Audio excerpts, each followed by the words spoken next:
Assalamualaikum warahmatullahi wabarakatuh. Perkenalkan, nama saya Martiska Rizky Syam. Saya dari Prodi S1 Manajemen dengan NIM 0487818. Di sini saya akan membahas materi sesi keempat mengenai COVID-19. Yang pertama kita akan membahas asal-muasal COVID-19.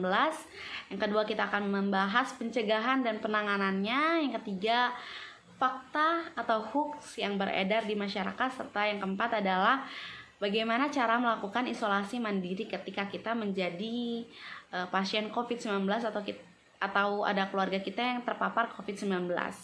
Yang pertama kita akan mengenal COVID dulu.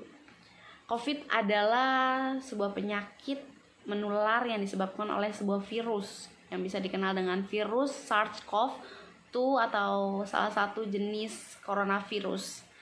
Coronavirus ini adalah sebuah virus yang menyebabkan infeksi pada saluran pernapasan, atau dalam kata ringannya adalah sebuah flu, atau bisa dikatakan berat dengan sebuah penyakit middle yang biasanya terjadi di daerah sekitar Afrika. COVID ini ditemukan pada manusia sejak kejadian luar biasa yang terjadi di Wuhan, Cina pada Desember tahun 2019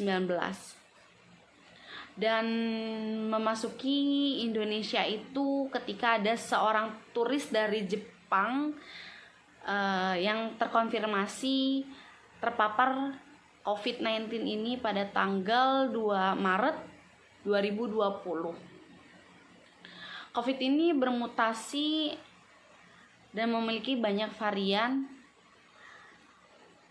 yang disebabkan oleh sebuah respon dari virus terhadap perubahan lingkungan.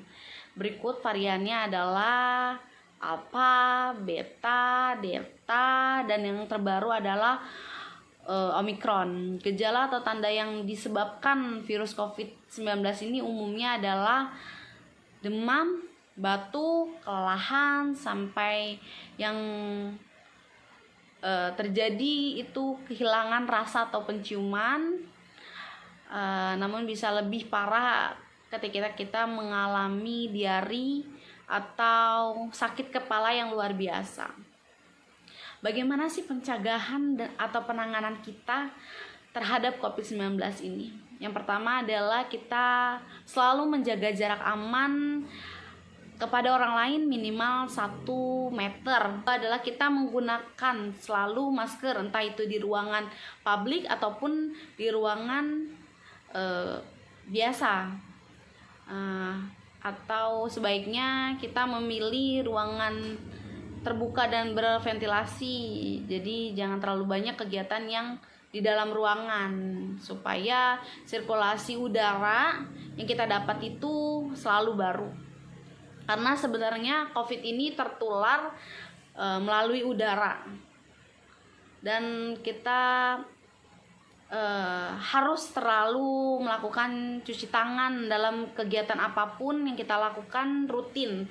Entah kita mau melakukannya atau kita sudah melakukannya, kita harus melakukan cuci tangan dengan 6 langkah yang dianjurkan oleh pemerintah, yaitu yang pertama adalah gosok punggung tangan dari atas ke bawah, dari atas ke bawah, dari atas ke bawah, dari atas ke bawah. Ini bertujuan untuk mengangkat bakteri-bakteri yang ada di sekitar tangan kita yang kita buang dengan sabun yang sudah kita gunakan untuk mencuci tangan. Setelah punggung tangan bersih, kita lakukan dengan sela-sela jari. Sela-sela jari ini kita gesekkan antara kanan dan kiri secara bertahap, kemudian kita gosok dengan ibu jari, kuncian ibu jari di kanan, kita putar lagi sampai bersih di sekitar jari-jari tangan kita ini. Langsung kita ke ibu jari karena di sebelah sini kita belum bersihkan. Nah, kegiatan kita tuh kebanyakan menggunakan ibu jari. Jadi ibu jari juga harus dibersihkan dari atas ke bawah. Biasanya kan tahap yang lama orang-orang menggunakan dengan ibu jari yang diputar doang. Sedangkan yang di sini tidak deteksi kebersihannya. Jadi kita kunci dari atas ke bawah, putar, dari atas ke bawah, putar. Ikuti di kanan dan kiri juga. Jangan lupa untuk gosok kuku-kuku jari dan pergelangan tangan kita. Langsung bilas. Nah, bilasnya ini kita tidak boleh langsung diciprat-cipratin sekitar, atau kita basuh lagi ke pakaian yang sudah kita gunakan. Itu akan mengakibatkan terkontaminasi lagi tangan kita. Tapi ketika kita setelah mencuci tangan, laplah menggunakan tisu, atau kita bisa menunggu hingga mengering air-air yang ada di tangan kita ini. Jadi jangan langsung ketika kita cuci tangan langsung dipeperin ke pada badan kita atau jilbab kita atau ke tempat lain yang mengakibatkan terkontaminasi lagi bakteri-bakteri yang ada. Setelah cuci tangan, kita mengikuti vaksin setiap giliran kita. Jadi kalau kita belum vaksin ketiga, keempat, kita harus ikuti panduan dari pemerintah. Terus yang ketiga adalah melakukan etika batuk dan bersin. Jadi kebiasaan orang Indonesia itu ketika batuk dan bersin langsung menguap gitu dari mulut. Sedangkan virus ini terjadi akibat kita juga yang kurang bersih terhadap pola hidup kita. Jadi apabila kita batuk atau bersin, lakukan etika batuk dan bersin yang dengan cara satu, yang pertama menggunakan tisu. Jadi ketika kita batuk, kita tutup dengan tisu atau kalau kita nggak ada tisu, minimal kita menggunakan lengan.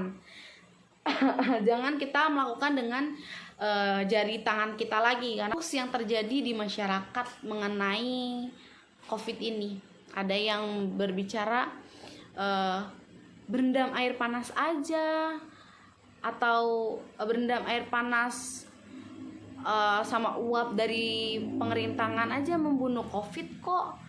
Nah, itu sebenarnya nggak bener ya teman-teman. COVID itu sebenarnya bisa mati di suhu ruangan 90 derajat Celcius. Sebenarnya kalau kita pun melakukan jemur pada jam-jam yang ditentukan seperti kayak sampai jam 10, sebenarnya COVID juga sudah mati terpapar sinar matahari. Makanya sering imbauan dari pemerintah, kita disuruh melakukan kegiatan jemur atau berjemur di bawah sinar matahari dari jam 7 pagi sampai jam 10 siang. Terus apa sih hoax yang beredar di masyarakat itu? Biasanya mereka menyebut kayaknya COVID itu cuma buat orang dewasa deh yang beresiko terkena COVID. Sebenarnya hoax sih, karena sebenarnya COVID itu bisa terkena oleh semua kalangan, entah itu dari bayi maupun sampai ke lansia. Karena COVID ini tidak melihat usia berapa dia akan memaparinya ya. Sebenarnya cuman potensi untuk anak-anak terkena COVID-19 ini tuh kecil, karena mereka memiliki antibiotik atau reseptor AC2 pada dirinya lebih baik dibanding orang dewasa atau lansia lainnya.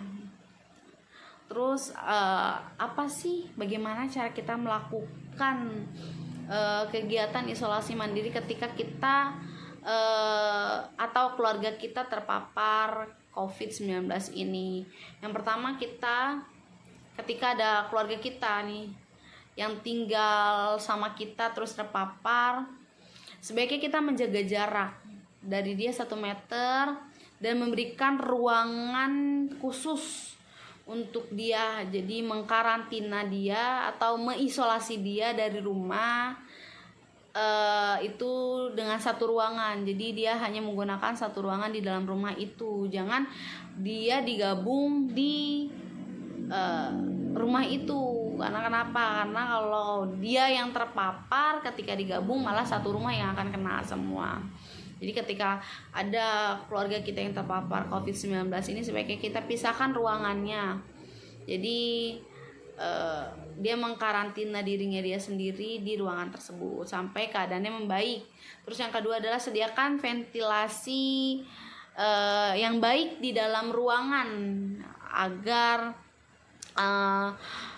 ruangan di rumah itu memiliki perputaran udara yang baik sehingga perkembangan atau pertumbuhan dari COVID-19 ini tidak meningkat, karena sebenarnya COVID-19 ini itu menyukai udara-udara yang lembab. Jadi kalau kita tutup rumah kita dan kurangnya sinar matahari yang menyinari atau pertukaran ventilasinya kurang memadai, itu akan menyebabkan meningkatnya COVID-19. Terus mengunjungi itu tidak dianjurkan ketika ada orang yang terpapar COVID-19 ini. Sebaiknya ketika kita mengetahui bahwa ada salah satu teman kita yang terpapar, sebaiknya kita tidak mengunjunginya untuk mencegah terjadinya penularan virus 19 ini. Terus yang kedua, berikutnya adalah batasi jumlah orang yang menemani. Ketika ada yang terpapar COVID-19 ini, perlulah kita menemani. Misalkan nih, adik kita atau saudara kita yang terpapar, yang tidak bisa melakukan kegiatannya sendiri, sebaiknya satu orang saja yang menemani dia di dalam karantinanya dia. Jadi jangan semua satu keluarga itu ikutan menjaga, karena tak dikhawatirkan ketika kita terlalu banyak yang menjaga orang terpapar COVID ini dapat menyebabkan penularannya semakin cepat. Sedangkan kita sudah dihimbau bagaimana melakukan jarak 1 meter pada orang lain. Berikutnya, tidak boleh berbagi perlengkapan pribadi. Yang dijelasin sebelumnya itu seperti ada yang terpapar di dalam satu rumah, cuma kegiatannya juga masih bareng sama orang yang tidak positif COVID-19. Sebaiknya kita jangan melakukan kayak nih kamar mandi, seperti kamar mandi nih. Penggunaan kamar mandi kan kita satu, tidak ada lagi, cuman satu orang di satu rumah ini ada yang terpapar. Sebaiknya kita bedakan alat mandi kita seperti handuk, sabun, yang dia gunakan lah, yang melekat, itu sebaiknya dibedakan. Jadi pencegahan ini menghambat penularan dari COVID-19 juga.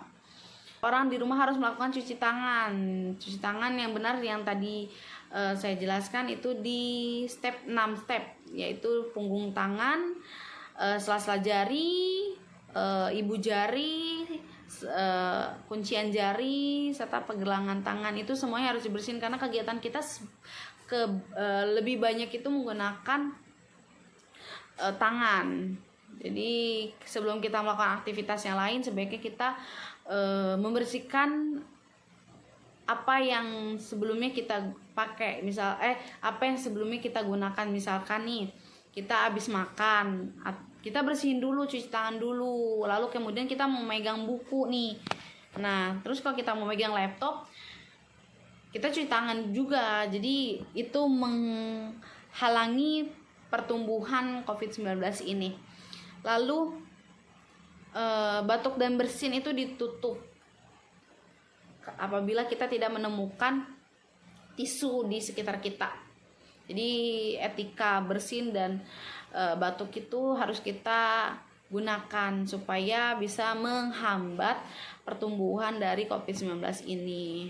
Lalu limbah pasien yang digunakan untuk kegiatan COVID-19 ini sebaiknya kita tertutup, jadi tidak bisa dilakukan kayak biasanya. Jadi kalau misalkan orang yang terpapar ini menggunakan spray atau barang yang lain, itu sebaiknya kita kubur dengan kantong tertutup dan kuat supaya tidak bisa membuat akses kepada orang lain yang dapat menyebabkan peningkatan pada penyebaran COVID-19 ini.